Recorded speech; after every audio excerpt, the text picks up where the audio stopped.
সৰ্বকামনাক লাগি কৃষ্ণক বজয় কৰন্ত কামনা পূৰ্ণ কৃষ্ণ কৃপাময়। তুমি যি ভাগে ভগৱন্তক যি বিচাৰা সেই বস্তু এৰিব।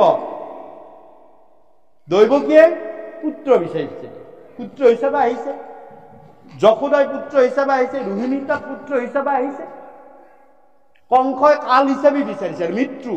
ৰাৱণে মৃত্যু হিচাপে বিচাৰিছিলে, হিৰণ্যকশিপুৱে মৃত্যু হিচাপে বিচাৰিছে, শিশুপালে মৃত্যু হিচাপে বিচাৰিছে।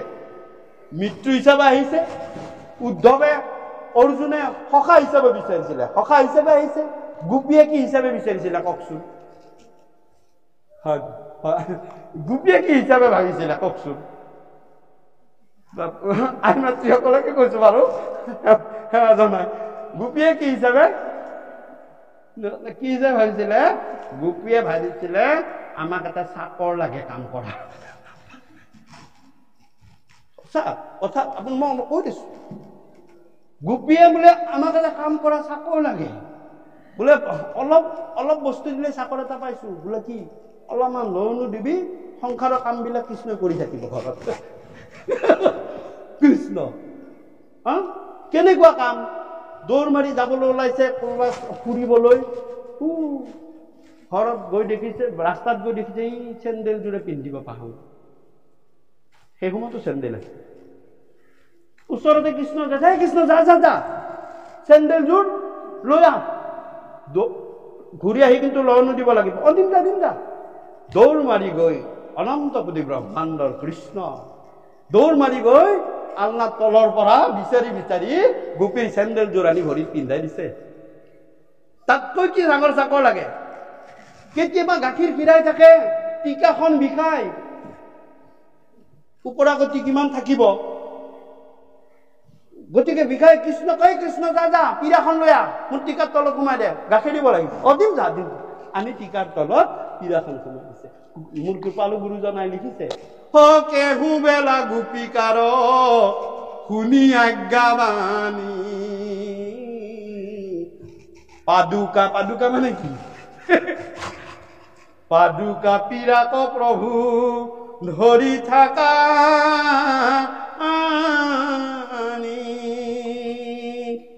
টিভি নাছিল, মোবাইল চোবাইল একো নাছিল, নাচ চাবলৈ মন গৈছে। কেহু বেলা গোপী গণে পাঞ্চৈ গাৱৈ গীত। কৃষ্ণ এটা গীত গাই দিয়া নাই। তাক সম্বাৰ প্ৰীতি সাধি কতো কৰা নিত, মালাৰি কৰা হাকতো গোপীৰ বাচনে, ছায়া পুতলাক যেন নচোৱা যতনে।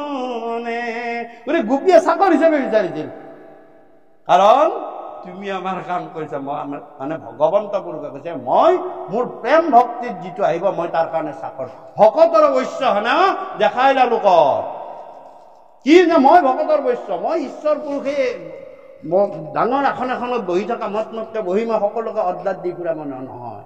মই সকলোৰে চাকৰ। মোক যিয়ে প্ৰেম ভক্তিৰে ভাল পায় মই তো চাকৰ, মই চব কৰি দিম। সেইকাৰণে কি কৈছে যে মোৰ দ্বাৰকাখনো মই ভকতৰ পদধূলিহে পবিত্ৰ হম। মোৰ দ্বাৰকাখন ভকতৰ পদধূলি নোহোৱালৈ মোৰ পবিত্ৰ নহয়। তাৰ উদাহৰণ আছে প্ৰসংগ। গতিকে ইয়াতো কৈছে, হে হৰি নাম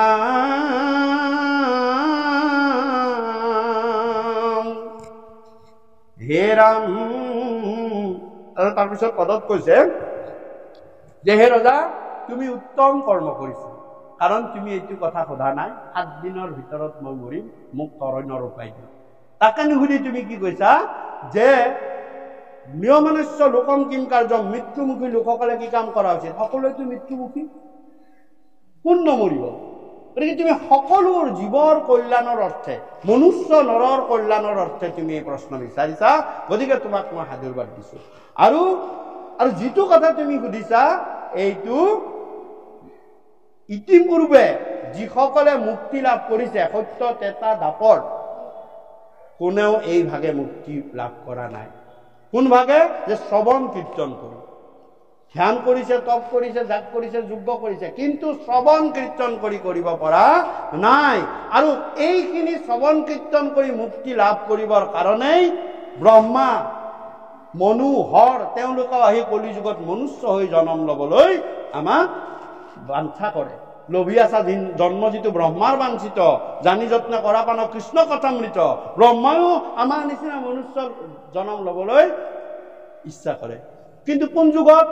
কলি যুগত। কলি যুগ মনুষ্য দেহ, মনুষ্যটো কলি যুগত মনুষ্যটো বহুতত আছে, হয় নে নহয়? আফ্ৰিকাৰ মাজতো মনুষ্য আছে, আমেৰিকাতো আছে, লণ্ডনতো আছে, হয়নে? কলি যুগটো পাই গলো। 2 নম্বৰ ৰেফাৰেন্সত আহি গলো কি যে কলি যুগ মনুষ্য দেহ, মনুষ্য দেহো পাই গলো। পাৰো বাৰু, যদি আফ্ৰিকাৰ মাজত মনুষ্য দিয়ে হ'বনে কামটো? শ্ৰৱণ কীৰ্তন তাত পাম নে?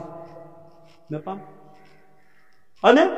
2 নম্বৰ আহিলে যে মনুষ্য দিলে ক'ত?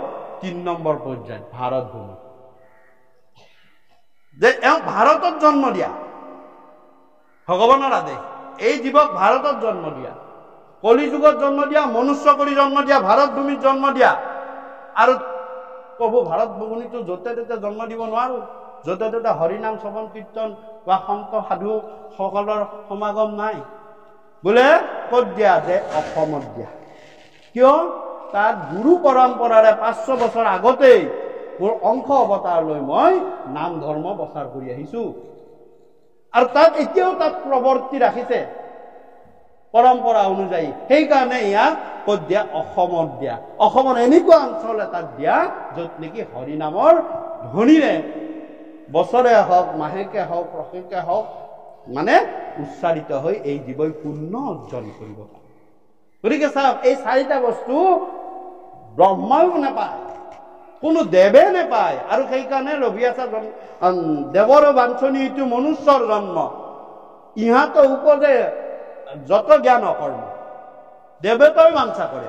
ইয়াত কৈছে কিন্তু যাৰ জ্ঞান নাহি, জ্ঞান যাৰ জাতি ধৰ্ম মাত্ৰ কৰে, নিতে বলি বিশ্ব পাঞ্চ যজ্ঞ কোৱাছে। তাহাৰ সুকব্য কথা আছে সংসাৰ, হৰি বিমুখৰ ব্যৰ্থে হোৱাই আয়ু পায়। গতিকে ইয়াতে কৈছে যাৰ কোনো জ্ঞান, আক্ষৰিক জ্ঞান নাই, জাতি ধৰ্মখিনি অৰ্থাৎ কৰ্মখিনি, ধৰ্মৰ মাজেৰে যিখিনি কৰ্ম কৰিব লাগে তাকেই কৰিছে। আৰু নিতে গৃহস্থখনকো ভালে কুশলে ৰাখিবলৈ পঞ্চযজ্ঞ কৰিছে, বলি পঞ্চযজ্ঞ। গৃহস্থখনত 5 প্ৰকাৰে আই মাতৃসকলৰ যোগেদি কলি প্ৰৱেশ কৰে। আৰু পুৰুষৰ সকলৰ মাজত 3 জেগা, এইটো ভাগৱতৰ 1ম স্কন্ধতেই আছে। মই হলে আৰু নকম যে 3 জেগা হ'ল পুৰুষৰ। ৰজা পৰীক্ষিতে জাগা দি দিছে 1 নম্বৰ, কলিক ৰাজ্য দিছে ৰজা পৰীক্ষিতে যে 1 নম্বৰ মদিৰালয়, মদিৰালয়ত তই থাকিবি। আৰু কলিয়ে কৈছে মই কিন্তু এটা কথা মহাৰাজ, মই কেতিয়াও কৃষ্ণ ৰাজ্যক নাযাওঁ, কিন্তু মোৰ ৰাজ্যত যদি কিবাকে কৃষ্ণ ভকত আহে মই সুদাই নেৰো, মই কিন্তু তাৰ লগত গৈ তাৰ গৃহত প্ৰৱেশ কৰি লম। শান্তিৰ ঘৰখনত মই গৈ লগে লগে কণ্ডল লগাই অশান্তিৰ সৃষ্টি কৰিম। মোক কিন্তু জাগা আপুনি দি দিছে ক'ত? মদিৰালয়।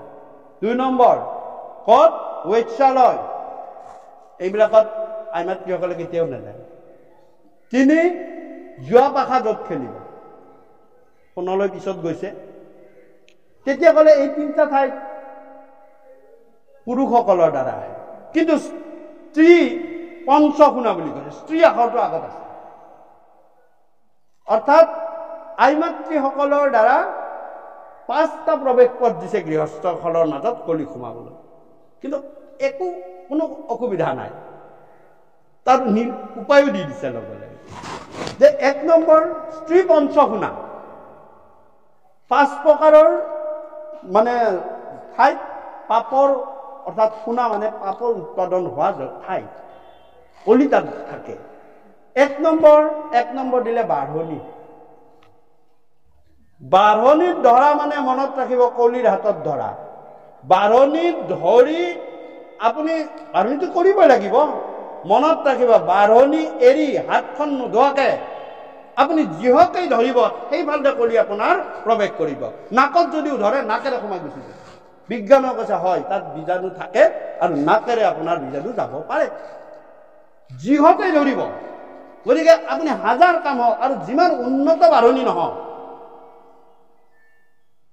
বাঢ়নি এৰিয়ে কাম কৰিব আৰু কাকো লাগে চুব, কিন্তু হাতখন ধুইহে আকৌ বস্তু এটা দিব বা বস্তুটো ল'ব বা কিবা এটা আঁতৰাব, নহলে কিন্তু নাতৰাব। বাঢ়নি এইটো ৰজা পৰীক্ষিতে দিছে। 2 নম্বৰ পোখনি। পোখনি পোখনি মানে পতা পাতটোত, আমাৰ যিটো অসমীয়া ভাষা পতা পাতটোত আজিকালি মিক্সি হ'ল, কথাটো একে কিন্তু হে নাইকিয়া হ'ল। পতা পাতটোত কেনেকৈ কৰিব লাগে তাতো দিলে জাগা, বোলে কেতিয়া থাকিব যে যদি পতা পাতটোত ব্যৱহাৰ কৰি নোধোৱাই বা নোধোৱাকে ব্যৱহাৰ কৰে, অৰ্থাৎ পতা পাতটোত আপোনালোকে সদায় ধুই ব্যৱহাৰ কৰিব আৰু ব্যৱহাৰ কৰি উঠি লগে লগে তাক ধুই থব। মিক্সিৰ বাতিটো হলেও সেইটো হল 2 নম্বৰ। 3 নম্বৰ যে 3 নম্বৰ দিছে, আজিকালি প্ৰচলন কম হ'ল, ঢেঁকীৰ পুখলিটো। আজিকালি যদি মিক্সিত কৰে সেইটো ঢেঁকীৰ পুখলিটো আকৌ পতাৰ উল্টা।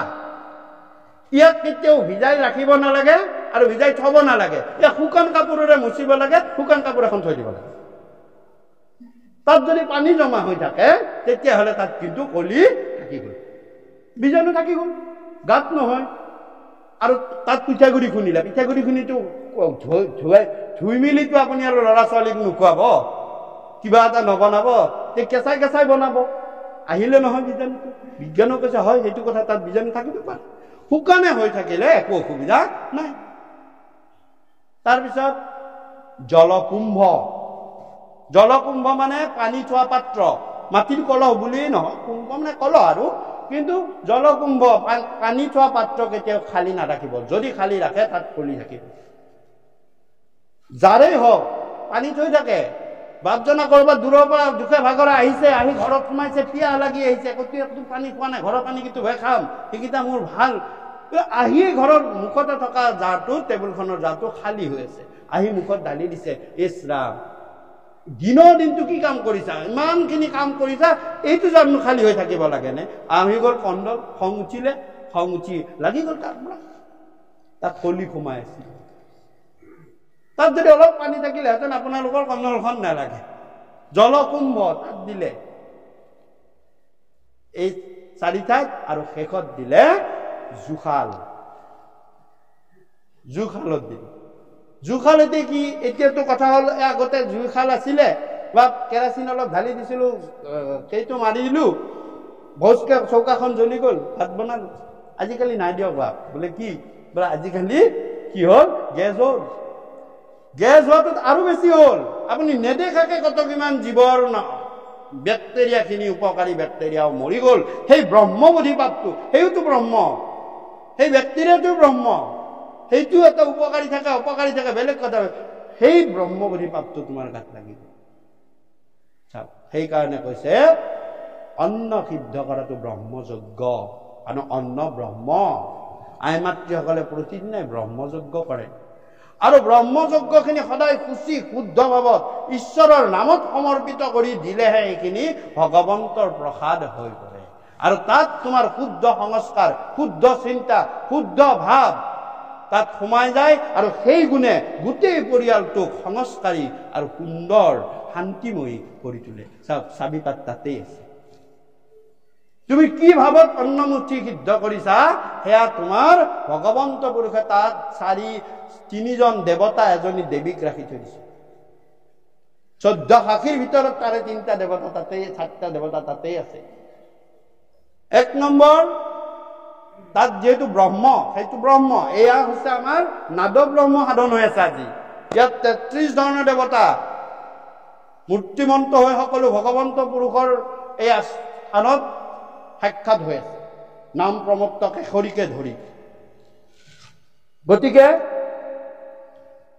সেই চাৰিটা দেৱতাক ৰাখিছে ব্ৰহ্মসিদ্ধ, তাত ব্ৰহ্মযজ্ঞ খায়।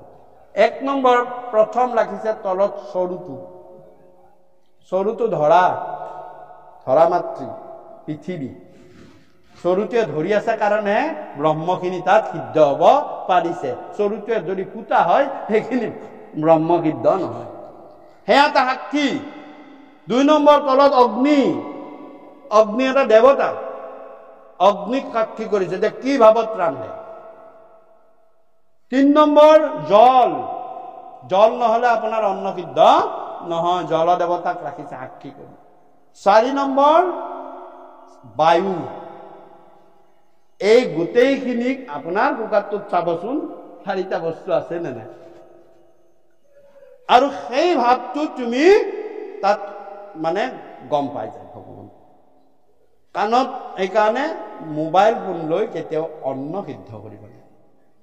কোন সময়ত কি কথা কেতিয়া আপোনাৰ মনটো খঙাত তোলাই দিয়ে, কি বা প্ৰাসংগিক অপ্ৰাসংগিক কথা আহে, তেতিয়া আপোনালোকে কি হ'ব, ভাৱটো তাত সোমাই যাব। সোমাই যোৱাৰ পাছত 2 দিন পাছত দেখিব ল'ৰাটো খিংখিঙীয়া হৈছে, ছোৱালীজনীয়ে কিবা কথা বতৰা নুশুনা হৈছে, মানুহজনে কিবা অন্যমনস্ক হৈছে। এইবিলাক কিয় হয়?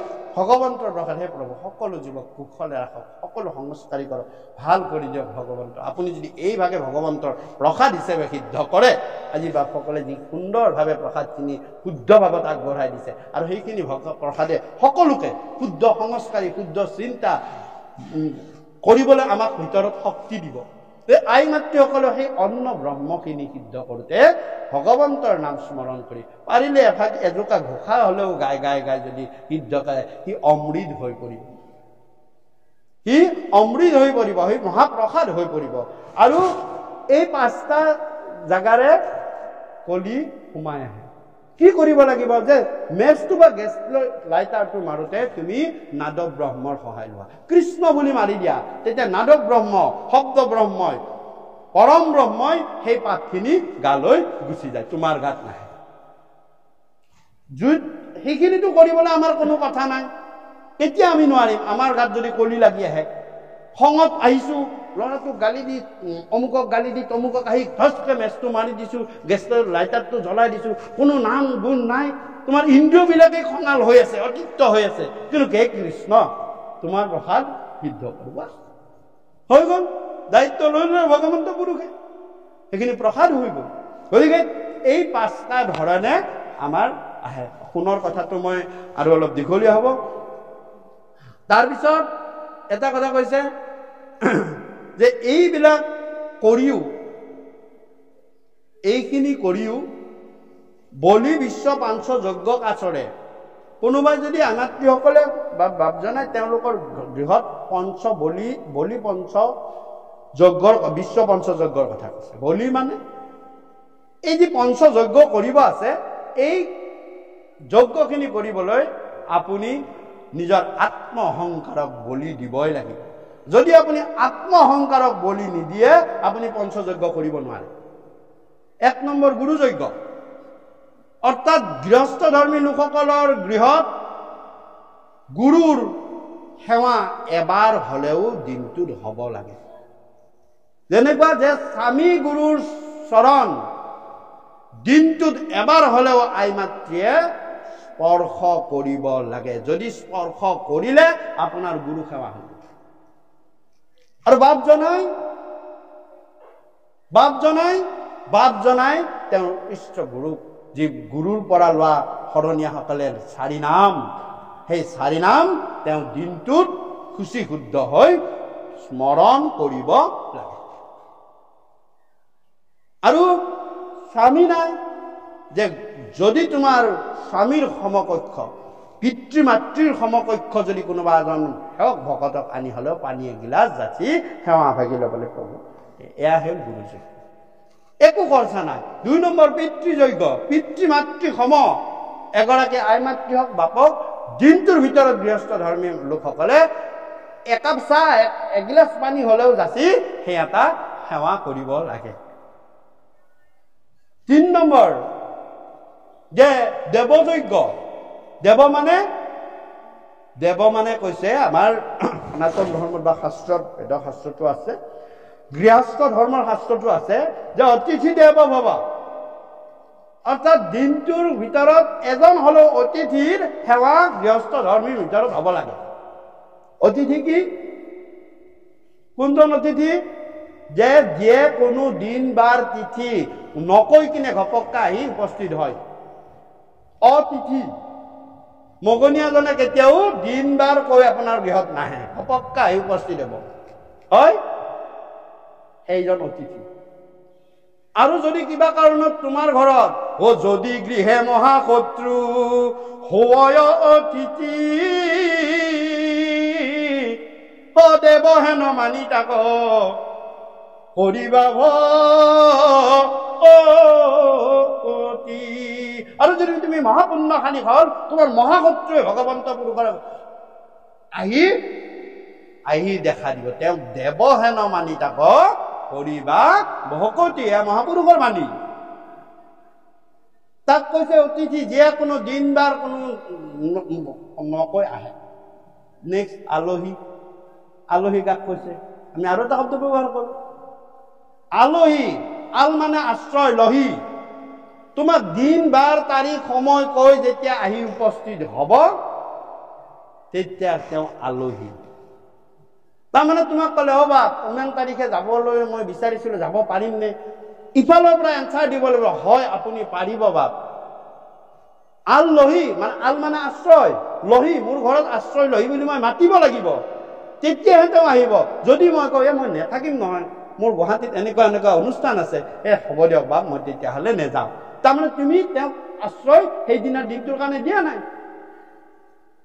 কোনদিনা দিছা? যিদিনা তুমি সুবিধা হৈছে। তেওঁ আলহী। আৰু অভ্যাগত, আৰু এটা শব্দ ব্যৱহাৰ কৰে অভ্যাগত। অভ্যাগত কাক কয়? যে অভ্যাসবশত যিয়ে বছৰে মাহেকে পষেকে অহা যোৱা কৰে, যেনেকা ভাগিনীকে মোমায়েকৰ ঘৰত এই গৰমৰ বন্ধ পালে অহা যোৱা কৰে, অভ্যাসবশত। ভায়েকৰ ঘৰত কৰে নে নকৰে? আমাৰ এটা নিয়ম আছে, এইকেইদিন ভাইটোৰ ঘৰৰ পৰা আহো, দাদাৰ ঘৰৰ পৰা আহো। অভ্যাসবশত বছৰে মাহেকে যি আহে তেওঁ হৈছে অভ্যাস। কিন্তু কৈছে যে যদি গৃহে মহাশত্ৰু হয় অতিথি, যদি এনেকুৱা দেৱসানা মানি তাক কৰে, সেইটো এটা তোমাৰ দেৱযজ্ঞ। ভূতযজ্ঞ। ভূত মানে তুমি মনুষ্য, জীৱশ্ৰেষ্ঠ মনুষ্য। তুমি মনুষ্য জীৱশ্ৰেষ্ঠ হলেও তোমাতকৈ অধোগামী যিবিলাক জীৱ আছে, তেওঁৰ প্ৰতি কুৎকণ হলেও তুমি দান কৰা। চৰাইকেইটাক সুদ অলপ দিয়া, গাইজনী আছে গাইজনীক দিয়া, কিবা দিয়া। তুমি দিনটোৰ ভিতৰত তোমাতকৈ অধোগামী যি জীৱ, আনকি তোমাৰ যদি শক্তিও নাই, চাউলৰ গুড়ি কেইটামান হলেও এই ঘৰৰ কোনাই কোনাই পেলাই থৈ দিয়া, পৰুৱাখিনি আহি খাব, সেই এটা যজ্ঞ।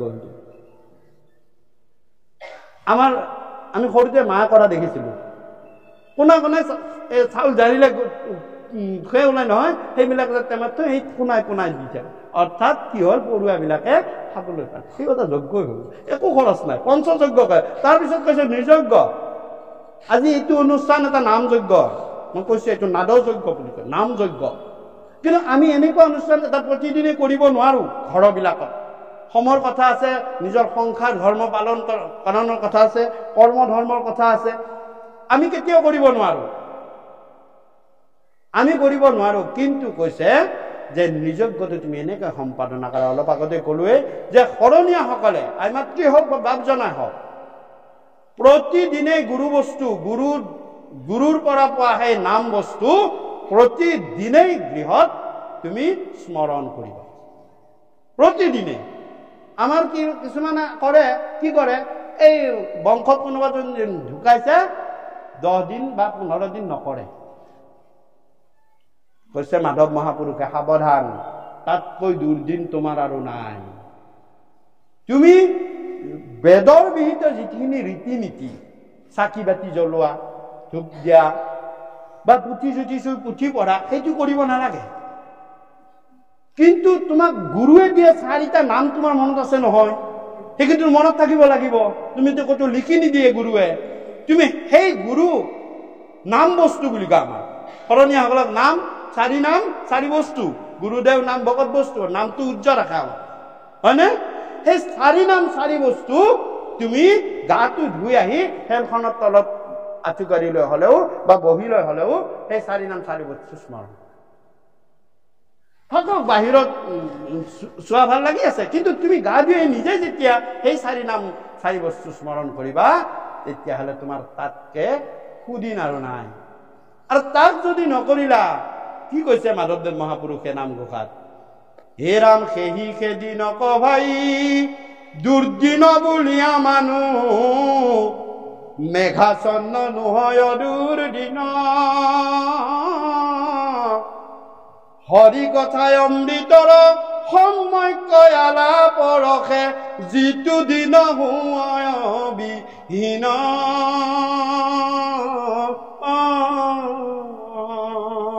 সেই দিনটোৱে দুদিন যিদিনা আমি হৰিনাম ল'বলৈ নাপাওঁ।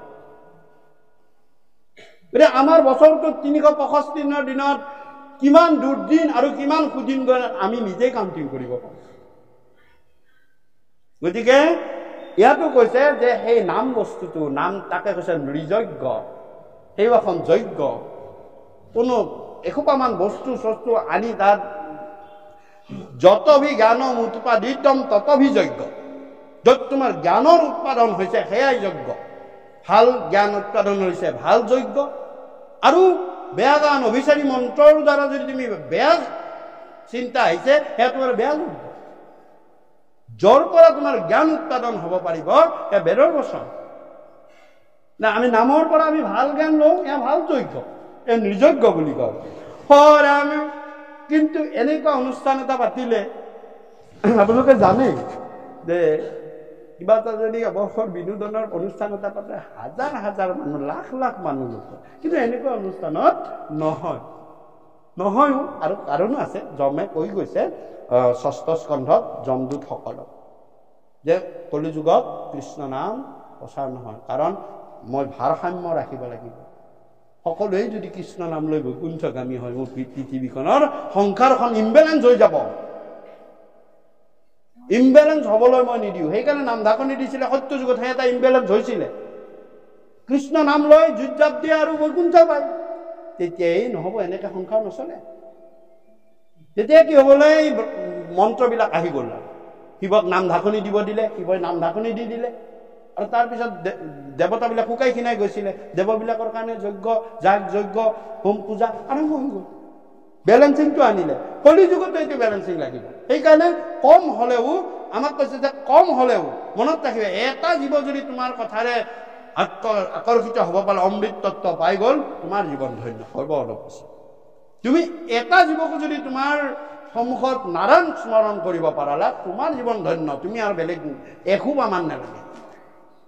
ইয়াতে কৈছে যে কিন্তু আমি কি কৰোঁ সংসাৰী লোকসকলে, এইটো আমাৰ ক্ষেত্ৰতো হয়, আমাৰ কয় যে আমি দুটা কাৰণ দেখুৱাওঁ। বাপজনাই মাতিছে, বাপ আজি আমাৰ ঘৰত অলপ ভাগৱত পাঠ হ'ব বা আমাৰ শ্ৰৱণ কীৰ্তন নাম কীৰ্তন হ'ব, অকণমান যাব নেকি? বাপজনাই কিয় মাতিছে?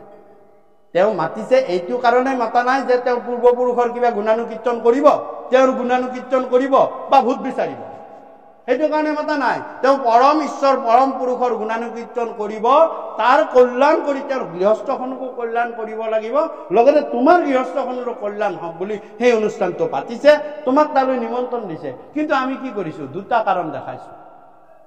দুটা কাৰণ দেখাই তাৰ পৰা আমি হৰিত বিমুখ হৈ গৈছো। তেওঁ আমাক হৰিৰ মুখামুখি কৰিবলৈ মাতিছে, আমি ইয়াতে গোটেইখিনি হৰিৰ মুখামুখি হবলৈহে আহিছো। কিন্তু আমি দুটা কাৰণ দেখিছো। কি কৈছো? যে দিনত যদি পাতিছে, হে বাপ দিনত কিয় পাতিলেহে? বোলে কিয়? বোলে আজি মোৰ ঘৰত আলহী অহা কথা আছে, বুজিছেনে? আলহী অহা কথা আছে, মই যাব নোৱাৰিম দিয়ক। ৰাম, হয় নেকি? দিয়ক, আৰু উপায়তো নাই, আলহী আহিব যেতিয়া, এনেকে কলে। আৰু আলহী যদি নাহে, বেলেগে কি কব? বা দিনত কিয় পাতিলেহে? এই অমুকত তাতে মই ইমান টকা পাওঁ, নিদিয়ে, আজিহে 10টা বজাত মাতিছে, এইখিনি সময়ত যদি মই পইচাটো আনিব নাযাওঁ, এনে নিদিয়ে, নিদিয়া। এই বুলি কি হ'ল? তেওঁ কৃষ্ণত দিনত পতা কাৰণে বিমুখ হ'ল, কৃষ্ণত বিমুখ হ'ল। আৰু ৰাতি যদি পাতে, ৰাতি যদি পাতে বা কিয় পাতিলেহে মোৰ সেই হ'ল 7টা বজাতে মোক ঘৰৰ গেটত তালা মাৰি থৈ দিয়ে আইগৰাকীয়ে মোক বাহিৰত ওলাবই নিদিয়ে 7টা বজাৰ পিছত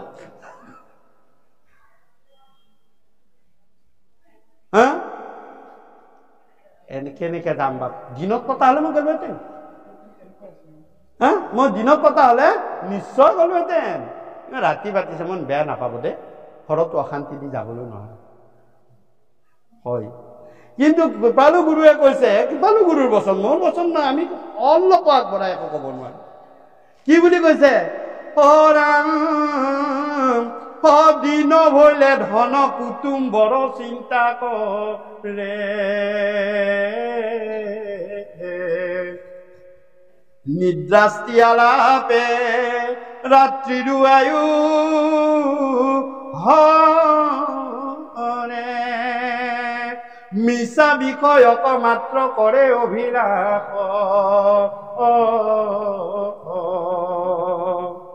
সিহেতু নেদেখে নৰে আপোনাৰে না দিন হইলে ধন কুটুম বৰ চিন্তা কৰে নিদ্ৰাস্তি আলাপে ৰাত্ৰিৰো আয়ু হলে মিছা বিষয়ক মাত্ৰ কৰে অভিলাষ ভগৱন্তই কৈছে তুমি মোৰ সন্মুখ হোৱা মই তোমাৰ সন্মুখ হম অৰ্থাৎ তুমি মোৰ কাম কৰা মই তোমাৰ কাম কৰিম আৰু ভগৱন্তই যেতিয়া নিজে কাম কৰিম বুলি ল'ব হৰি যাৰ বৈষ্ণৱ হইল তাৰ কিবা ৰইল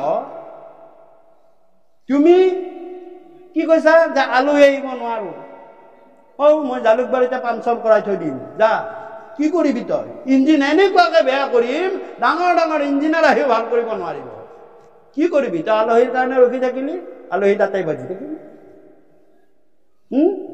জাম লগাই দিলো মই মোৰ শক্তি আছে বেলাটো তাত বহি থাকিলে যা পাৰ যদি তই ওপৰত দিলো আৰু পইচা বিচাৰি যাবি আগফালে যাবি পিছফালে দি মই উলিয়াই পঠিয়াই দিম যা তই ইফালে গুচি যা আইগৰাকীক কৈ যাব মই নাই বুলি কওঁ তোৰ বাকচ কাঢ়িয়াই দিবলৈ শক্তি আছে তুমি কি কৰিলা মোৰ কথাত বিমুখ কৰিলা আৰু মোক অৰ্পণ কৰাচোন হে প্ৰভু মই তোমাৰ কথা শ্ৰৱণ কীৰ্তন কৰিবলৈ যাওঁ তুমি সকলোখিনি এই ভকতৰ প্ৰতি অধমৰ প্ৰতি যদি কৃপা আছে তুমি সকলো কাৰ্য সাধন কৰিবা তেতিয়া কি হ'ব জানে আলহীক ভগৱন্ত পুৰুষে কৃপা কৰি আপোনাৰ ঘৰত আনি উপস্থিত হ'ব আইগৰাকীক সুধিব বাপ ক'ত গ'ল নহ'লে ভাগৱতৰ অনুষ্ঠান ৰাইজৰ অনুষ্ঠান এটা আছে তালৈকে খুব ভাল হৈছে কোনে বেয়া পাব যে আমাক এই কৃষ্ণ কথা শুনিব গ'ল কোন জীৱ আছে এনেকে বেছি ভালহে পাব খুব ভাল হ'ব আৰু তুমি পইচা বিচাৰি যাবা তুমি ভগৱানক কোৱাত তেওঁক এনেকুৱাকৈ সুমতি দিব ৰাম বাপজনা দেখোন 10টা বজাত অহা কথা আছিল কি কাৰণত নাহিল মই নিজেই যাওঁচোন ভগৱন্তই সুমতি দি দিব গৈ ঘৰত দি থৈ আহিব বোলে যোৱা কথা আছিল মই ৰৈ থাকিলো আৰু মোৰ ঠাইত যাব লাগিছে পইচাকেইটা লগ হয়নে কোনে কৰিব লাগিব সুমতি পলাই যাবলৈও সুমতি দিব ভগৱানে আৰু আনি ঘৰত দিবলৈও সুমতি দিব ভগৱানে তুমি ভগৱানৰ কাম কৰা আৰু ভগৱানক তোমাৰ কাম কৰিবলৈ কোৱা ভগৱন্তই তোমাক সময় উলিয়াই দিব কাল উলিয়াই দিব কাৰণ উলিয়াই দিব সকলো কৰিব আৰু তাকে কৈছে সিহেতু নেদেখে নৰে আপোনাৰ না নিজৰ বিনাশটো সেইকাৰণে নৰে দেখি নাপায় তেওঁ ভাবে তাত গ'লে কিনো হ'ব একোতো নাপাম আৰু খাবলৈ ববলৈ পাম প্ৰকাশ চকাত কিন্তু তেওঁৰ পৰমায়ু লাভ হ'ব মৃত্যুলৈ ভয়তো আঁতৰি যাব কৃষ্ণত মতি বাঢ়িব কৃষ্ণত ৰতি বাঢ়িব আৰু তেওঁ সুখে সংসাৰ সুন্দৰকৈ পালন কৰিবও পাৰিব যদি সৎসংগত কৃষ্ণ কথা একান্ত মনে শ্ৰৱণ কীৰ্তন কৰে হে হৰি নাম পৰীক্ষিত দেৱে শুনি উক কৃষ্ণ কথা হে ৰাম দিবেচিত কৃষ্ণ ৰাম হেন জানি যাৰ ইচ্ছা মুখ কহৰ কথা পৰীক্ষিত দেৱে শুনি উক কৃষ্ণ কথা গতিকে হে ৰজা পৰীক্ষিত, যাৰ মুখ্য মানে মুখ হয়, মতুকাৰে মুহ ক্ষিষ্ট মতুকাৰে মোৰ পৰা মৌটো আনক আৰু খৰ পৰা খটো আনক। কি হল? মুখ্য বা মুক্তি। মুখ হয়, যাৰ মুখ হয় কৰিবলৈ ইচ্ছা আছে তেওঁ কৃষ্ণ কথা শুনক। হল? এতিয়া মোহটো কেনেকে হৈ যাব? মই কলোৱে মোহটোৱে মায়া মোহ। মায়াৰ লগত কৰি আমি মোহ কৈছো, অৰ্থাৎ মোৰ বুলি কৈছো। হা, মই আৰু মোৰ। মই বুলি কওঁতে মায়াই ধৰিছে আৰু মোৰ বুলি কওঁতে মোহে ধৰিছে। মায়া আৰু মোহে ধৰিছে। তাক কি বুলি কৈছে? অহংমম ভাৱ। মই আৰু মোৰ। হল? এতিয়া কথা হল, আমাক ভগৱন্ত পুৰুষে কিছু সময়ৰ কাৰণে পঞ্চমায়াৰ এটা মায়াৰ পৰা মোকলাই দিছে। ভগৱন্ত পুৰুষে জীৱবিলাকক বান্ধিবলৈ প্ৰথম স্কন্ধত আছে, মায়া দেৱীৰ হাতত 5ডাল ৰছী দিছে। এই 5ডাল ৰছীৰে জীৱক বান্ধি সংসাৰ চক্ৰত পেলাই দিবা, এই গাঁতটোত পেলাই দিবা। এই গাঁতটোত পেলাই দি সি সেই গাঁতটোত ঘূৰি থাকিব। কেইডাল দিছে? 5ডাল। কি যে মায়াৰ ৰছী 5ডাল হৈছে, 1 নম্বৰ আৱৰণী মায়া। অবস্তুক দেখাব বস্তুক আৱৰি, সেই মোহৰ মায়া জানানি অবস্তুক দেখাব বস্তু কাবৰি, সেই মোহৰ মায়া জানা নিষ্ট কৰি। আৱৰণী মায়াই আমাক শৰীৰটোহে দেখাই দিছে, আত্মাটোৰ কথা পহৰাই পেলাইছে। এইটো অবস্তুক দেখায় বস্তু কাবৰি। 2 নম্বৰ বিক্ষেপণ মায়া। ভগৱন্ত পুৰুষে মাজে মাজে বৈষ্ণৱ ভকতসকলক মায়া বিক্ষেপ কৰি দিয়ে। কৰি দিয়াৰ পাছত তেওঁলোকৰো তৎমত লাগি যায়। হৰক দিছে মোহিনী ৰূপ লৈ মায়া দেখাই দিছে। হৰে কৈছিলে মই মায়াক জিনি আছো, কামত জিনি আছো, মোক একো কৰিব নোৱাৰে, মোৰ মায়া বহুত ডাঙৰ, তুমি চাব বিচাৰা নেকি? মোহিনী ৰূপ লৈ ললে। অনন্ত কোটি সৌন্দৰ্যৰ গৰাকী ভগৱন্ত পুৰুষে যেতিয়া মোহিনী ৰূপ লৈ ললে, আচৰিত মোহিনী হৈ গল। আৰু সেই মায়া মোহত হৰ মত্ত পাগল হৈ গল। সেয়া হল বিক্ষেপণ মায়া। কাক মাৰিছে? নাৰদক মাৰিছে। পৰম বৈষ্ণৱ নাৰদক মাৰিছে। চাওক, নাৰদকো মাৰিছে। নাৰদে কিয় মাৰিছে? ছোৱালী লাগে নাৰদক। 16,108টা আনি থৈছা ভগৱন্ত পুৰুষ, মইতো বিয়াই পতা নাই, মোক এজনী ছোৱালী দিয়ক, আপোনাৰ পৰা দিয়ক। তেতিয়া ভগৱন্ত পুৰুষে কলে যে যোৱা, নাৰদৰ কৃষ্ণ দৰ্শনত আছে, তেতিয়াহ'লে যোৱা, মই যিটো তই নাই, তুমি সেইগৰাকীকে লৈ যাবা। আৰু নাৰদে এফালৰ পৰা দ্বাৰকাত ঘূৰি আহিব ধৰিলে। প্ৰত্যেকতে কৃষ্ণক দেখিলে, তেওঁ মনে মনে কৃষ্ণক মাত নিদিয়াকৈ পলাবলৈ ধৰিলে। তেতিয়া কৃষ্ণই ৰাস্তাত তাতো গেটতো ৰখি আছে। ক'ত যোৱা নাৰদ? নেপালা? সেই প্ৰভু বাদ দিয়ক, আৰু মই আপোনাৰ মায়াত থাকিব নোৱাৰো, এই বুলি নাৰদকো এনেকে মাৰি দিছিল। এইটো যে বিক্ষেপণ মায়া। ব্ৰহ্মাক মাৰিছিলে, সকলোকে কৃষ্ণময় দেখা হলৈ যেতিয়া বাছুৰ বিলাক চুৰ কৰি থয়, ব্ৰহ্মাক মাৰিছে, শিৱক মাৰিছে, নাৰদক মাৰিছে, এইটো বিক্ষেপণ। তাৰপিছত আছে যোগমায়া। যোগমায়া কেতিয়া হৈছিলে? যে যোগমায়াক ভগৱন্ত পুৰুষে যেতিয়া জন্ম পায়, তেতিয়া যোগমায়াক কৈছিলে যে তুমিতো এটা মায়া শক্তি হিচাপে ঠাই পালা, তুমি যোৱা বলি বিধান পূজা য'ত থাকে তাত তুমি যোগ হৈ থাকিবা। অৰ্থাৎ মায়াটো যোগ। ইয়াত মায়া তোমাৰ, মই কলো যে আমাক ইয়াত মায়াৰ পৰা কিছু সময় আঁতৰাই আনিছে, কিন্তু তাত আপুনি মায়া যোগ নকৰাকৈ যাব নোৱাৰে। ধনং দেহি, বস্ত্ৰং দেহি, শক্তিং দেহি, আপুনি কিবা এটা লাগে আপোনাক, মায়াটো আপোনাৰ লগত যোগ হব লাগে। দেহি মানেতো যোগ হোৱা, আৰু নেহি মানেহে প্ৰভু। মোৰ মায়াটো দূৰ কৰা, মোৰ কি কৈছে যে দুৰ্ঘোৰ অপাৰ সংসাৰ দূৰ কৰা, মোক মায়াটো ভগৱন্ত পুৰুষ দূৰ কৰা। মহাপুৰুষ মাধৱদেৱে কৈছে দূৰ কৰা মায়া চাপুহু চৰণ সত্ৰ নিক। তাতে কি লাগে? যোগ কৰা। তাত মানে যোগ মায়া, মায়াটো তাত যোগ হয়। আৰু তাৰপিছত কৈছে কি? বৈষ্ণৱী মায়া। 4 নম্বৰ বৈষ্ণৱী মায়া। বৈষ্ণৱী মা মানে কি যে আমিতো সকলোতে জানো ভগৱন্ত পুৰুষ আছে, কিন্তু আমি দেখা নাপাওঁ নহয়। নিজৰ ল'ৰাটোৰ গাতো ভগৱান আছে, নিজৰ ছোৱালীজনীৰ গাতো ভগৱান আছে, প্ৰতিজনৰ গাতত আছে, আই মাতৃসকলৰ গাতত আছে, কিন্তু আমি দেখা নাপাওঁ। এই দেখা নোপোৱাটো ভগৱন্ত পুৰুষৰ বৈষ্ণৱী মায়াই বান্ধি থৈ দিয়ে। কাক দেখাইছিলে এবাৰ? যশোদা মাতৃক দেখাইছিলে, মুখখন মেলি দিবলৈ কৈছিলে। তেতিয়া ভগৱন্ত পুৰুষে যশোদা মাতৃৰ পৰা বৈষ্ণৱী মাটো লৈ লৈছিলে। আৰু লৈ লোৱাৰ লগে লগে ভগৱন্ত পুৰুষক তেওঁ কি দেখিলে? যে যিমান নদী নদ সৰোবৰ আছে সকলো ভগৱন্ত পুৰুষৰ মুখতে আছে। সমস্ত জীৱ জ্যোতিষ্টেজ জল সত্য ৰজতম ইন্দ্ৰিয় বল সকলো যশোদা দেখেন তাত নিজকে দেখিছে ভিতৰত। দেখিছেনে? তেতিয়া ভগৱন্ত পুৰুষে ভাবিলে, ইচ্ছা মইতো মাৰ পৰা এনেকে সেৱা পূজা পাবৰ কাৰণে অহা নাই, মই মাৰ খাব আহিছো, মোক মাৰক কাণত চেপা দিয়ক, মোৰ এতিয়াহে তেতিয়াহে ভাল লাগিব, মই মনুষ্য হোৱাৰ এটা সংকল হ'ব। বোলে নাই নাই নাই, মই ইমান সময় এনেকে ৰাখিব নোৱাৰো। কি বুলি ক'লে যশোদাই? যে মই যশোদা মোৰ পুত্ৰ স্বামী, ব্ৰজৰ সবে অধিকাৰী আমি, হেন অহম্মম সদায়ে কৰো, যাহাৰ মায়াতো উপজি মৰো। অহম্মম, যে মই মোৰ যশোদা পুত্ৰ স্বামী এইবিলাক কৰি আমি অহম্মম, মই আৰু মোৰ শব্দটো ব্যৱহাৰ কৰিছো, তাৰ মায়াত উপজি আছো। হে ভগৱন্ত হুক গতি খন্দিও কাবাৰ বাবে মূৰকো গতি। এইবিলাক হাত জোৰ কৰিলে। ভগৱন্ত বোলে নহয়, মই এইটো কাম কৰিলে নহব। কি কৰিলে? কৰিলা বৈষ্ণৱী মায়া বিস্তাৰ,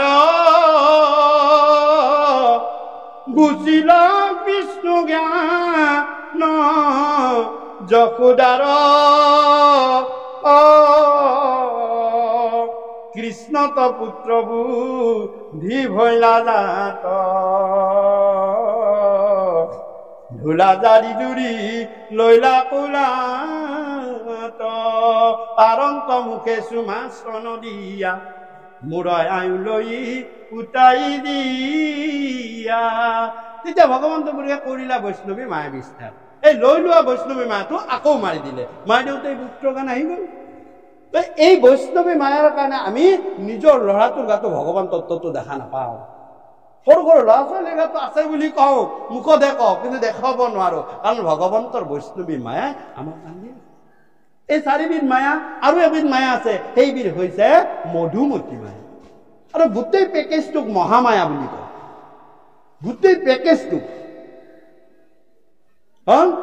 আৰু এবিধ আছে, সেয়া হৈছে কি? যে মধুমতী মায়া। আৰু মধুমতী মায়াৰ ৰছীডালৰ পৰা আজি আমাক ভগৱন্ত পুৰুষে কৃপা কৰি এৰি দিছে। এৰি দিয়াৰ কাৰণে আমি ইয়াত আহি একত্ৰিত হয়, সকলো জীৱই, মনুষ্যই নহয়, সকলো জীৱৰ পুণ্যৰ বলতহে আমি ইয়াত একত্ৰিত হৈ একান্ত মনে কৃষ্ণ কথা শ্ৰৱণ কীৰ্তন কৰিব পাৰিছো। কিন্তু কিয় দিছে? যে মোৰ কথা শুনিব যাব ভকতে, মোৰ কথা শুনিব যাব সাধু সন্তই, মোৰ কথা শুনিব যাব জীৱই, গতিকে মই এওঁলোকক মধুমতী মায়াৰ ৰছীডাল এৰি দিওঁ। কিন্তু আমি আহি কি কৰিছো? নামঘৰত আকৌ আহিছো সকলোকে দেখাই, আহি আকৌ ইয়াত আহি কি কৈছো? নিজকো ঠগিছো, ভগৱানকো ঠগিছো, সমাজখনকো ঠগিছো, পৰিয়ালটোকো ঠগিছো, পৰচৰ্চা পৰনিন্দা কৰিবলৈ ধৰিছো। সেইটো কৈছে মই কিন্তু ৰাখিব নোৱাৰিম, তোমাৰ নামত দ্ৰোহীৰ তুমি দ্ৰোহী হৈ যাবা। অৰ্থাৎ এই এনেকুৱা অনুষ্ঠানত, এনেকুৱা ঠাইত পৰচৰ্চা পৰনিন্দা কৰা মানে নামৰ দশ অপৰাধৰ ভিতৰত এটা অপৰাধত পৰি যায়। কাৰণ ইয়াত সকলো ভগৱন্ত পুৰুষ চৈতন্যময় হৈ গুৰু আসনত স্থাপন হৈ আছে, পৰম চৈতন্য সকলোকে দেখি আছে, কাকো তুমি ফাঁকিব নোৱাৰা। নাম প্ৰমত্ত কেশৰীয়ে বাহিৰত ৰখি আছে, প্ৰমত্ত কেশৰী নামহীন হয়, ঠগিব নোৱাৰা। আৰু কি কৈছে? হে মধুমতী মায়া উন্মত্ত কৰায়া, সুৰে যত জীৱ গণ, ভক্তৰ মায়াক পীড়ন নিমিত্তে, বোলয় মধুসূদন। ভগৱন্ত পুৰুষৰ মধুমতী মায়াই আমাৰ এই সংসাৰখন চলায়। ঘৰ গৃহস্থ ইষ্ট কুটুম মিত্ৰ এইবিলাক আমি মধুমতী মায়াত ভ্ৰমি হৈ আছো আৰু কিছু সময়ৰ কাৰণে আমাক ভগৱন্ত পুৰুষে কৈছে যে মোৰ মধুমতী মায়াৰ পৰা তোমাক মুক্ত দিম কিয় মধুমতী মায়া উন্মত্ত কৰা পুৰে যত জীৱগণ ভক্তৰ মায়াক পীড়ন কৰি দিলে যে মোৰ কথা শুনিবলৈ গৈছা তুমি ভক্ত গতিকে তুমি ভকত হ নামে ভগৱন্ত ভজনা কৰন্ত ক নামে কৃষ্ণ নাম কদাপি নিৰন্ত ত নামে তৰণৰ উপায় চিন্তন্ত এহিকে জনক জানা ভকত বুলন্ত তুমি যেতিয়া মোৰ ওচৰৰ কাৰণে গৈছা তোমাক মধুমতী মায়াৰ পৰা মই মুক্ত কৰি দিলো তুমি একান্ত মোৰ কৃষ্ণ কথা শুনা আৰু অলপ পিছতে কিন্তু ৰছীডাল টান মাৰি দিম আকৌ আহিব লাগিব কাৰণ তোমাৰ দায়িত্ব আছে গুৰু হিচাপে দায়িত্ব আছে গুৰু মাতৃ হিচাপে তোমাৰ দায়িত্ব আছে ল'ৰা ছোৱালী সংসাৰ তোমাৰ ওপৰতো নিবৰ্তি আছে তাত তুমি থাকিলে নহব গতিকে কৈছে যে এই 5 প্ৰকাৰৰ মায়াৰ ৰছীৰে ভগৱন্ত পুৰুষে মায়া দেৱীৰ হতুৱাই জীৱবিলাকক বান্ধে হল আৰু ভক্তি মাতৃৰ হাতত 5 প্ৰকাৰৰ মুক্তি দিছে সাৰূপ্য সাজুজ্য সামীপ্য সান্নিধ্য আৰু লীন 5ৰ 5 গল কি থাকিল